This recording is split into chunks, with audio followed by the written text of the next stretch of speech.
12月9号，北约秘书长斯托尔滕贝格在接受挪威 NRK 电视台采访时也承认，乌克兰冲突可能导致俄罗斯和北约之间的战争，乌克兰局势可能失控，但他又称相信俄罗斯与欧洲会找到避免冲突的方法。他强调，只有一个强大的乌克兰才能确保欧洲和平。俄观点报10号援引军事专家列昂科夫的观点表示，北约秘书长的声明和《泰晤士报》的报道同时出现绝非偶然，可以将其视为西方对俄发出的最后通牒。如果俄罗斯不与乌克兰进行谈判，就不会阻止乌克兰打击俄罗斯领土。其实，俄乌局势曾经出现过和平曙光。据今日俄罗斯电视台11号报道，美国陆军退役上校道格拉斯·麦格雷戈最近在接受采访时透露，乌克兰总统泽连斯基今年3月曾准备满足莫斯科提出的一些和谈条件，比如接受乌克兰中立。And when that word seems to have reached Washington and London, Boris Johnson, people became incensed, and Boris Johnson represented Washington's interests and said, absolutely not.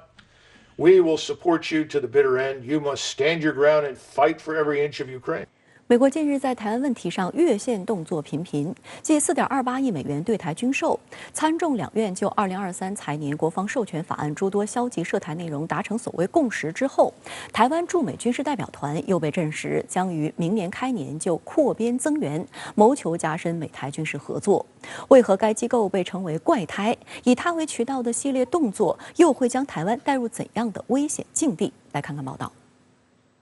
据台湾联合报报道，台湾当局驻美军事代表团将于明年1月起扩编，专门负责台军与美国民兵战训合作事宜。据悉，经与美方合议，代表团将扩编上校、中校、少校联络官各1名。11号，台防务部门表示，驻美军事代表团与美方合作交流为常态性工作，凡有利于提升后备动员交流能量事宜，均乐观其成。对此，美方表态称，建议将台湾加入类似国民警卫队的州合作伙伴计划，让台湾参与联合军事训练。此前，台湾当局就曾与美国夏威夷州的国民警卫队进行过交流合作，此次夏威夷州仍为合作的首选对象。但未来双方计划将合作扩散至美国本土，如西岸的华盛顿、加州、俄勒冈、阿拉斯加、明尼苏达州等。今年1月1号，台防务部门新设立的所谓国民防卫动员署，推动与美国国民警卫队建立常态交流机制，就是此次选派扩编人员的核心部门。中国社会科学院台湾研究所副研究员刘匡宇告诉深圳卫视记者，如今的拜登政府谋求将该合作扩大化、机制化，非常危险。台当局驻美军事代表团的扩编，就是搭建这个新的对话窗口去推进。这毫无疑问是非常危险的，因为这就是要把台湾进行所谓的堡垒化、刺猬化、豪猪化，甚至是毒蛙化的这样一种趋势的体现，甚至说在台海去制造所谓的代理人摩擦、代理人战争的这种模式是这个代表团的存在，某种程度上来说是现在一个怪胎，但是也是一个渠道。这些年来，特别是现在的拜登政府，都不断的再去提出在实践中去深化拓展美台之间进行军事勾连的各个层面。事实上，该团也曾多次出现行政级别上的变动，在马英九执政时期便对该团进行了降级和缩编的处理，但到其执政后期2014年之后，迫于施政压力，又对该机构进行了整并和扩张。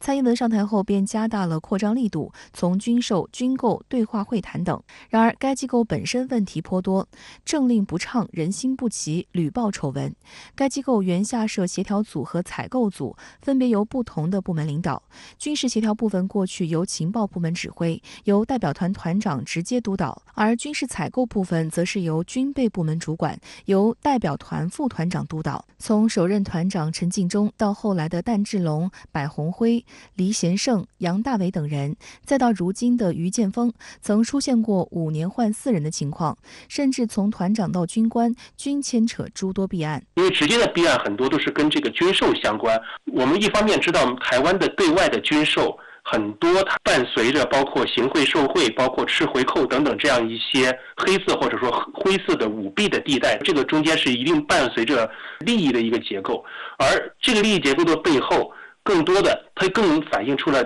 台湾内部的台军三军之间，以及现在更多的军种之间，它对美勾连的一个需求，以及通过美方来去影响台湾当局整个军事预算投资以及台湾的3个军种之间的一个相互的角力。作为负责对美军购第一线接触任务的机构，动辄手握几百亿元甚至上千亿元新台币的武器订单，成为台军内部挤破头都想要占据的肥缺。然而，却长期被岛内舆论痛批，拿着百姓的血汗钱去购买美国天价装备。此次民进党当局在9合1选举中惨败，正是民众对其以美谋独、抗中保台做法逐渐厌恶、摒弃的证明。但从代表团继续扩编来看，当局显然未吸取教训。刘匡宇认为，这说明蔡当局某种程度上已经是无路可走，因此只能一条道走到黑。民进党的反中，它是一体三面的，它对于以美谋独会如此热衷，那一方面是由于他的政党的路线所决定的，另外一方面他现实在败选后面临的一个内外交困的政治压力这种现实所决定的。在蔡英文当局这样进入一个跛脚期的执政的最后的1-2年的时间里边，恐怕很难改变，因为他遭受的党内对他的这样一种权力的觊觎这种竞争会越来越大，所以说他只能去选择去抱紧美方的这样一个大腿来争取美方在他卸任前给他更多的支持，来稳定他现在这样一个政治局面。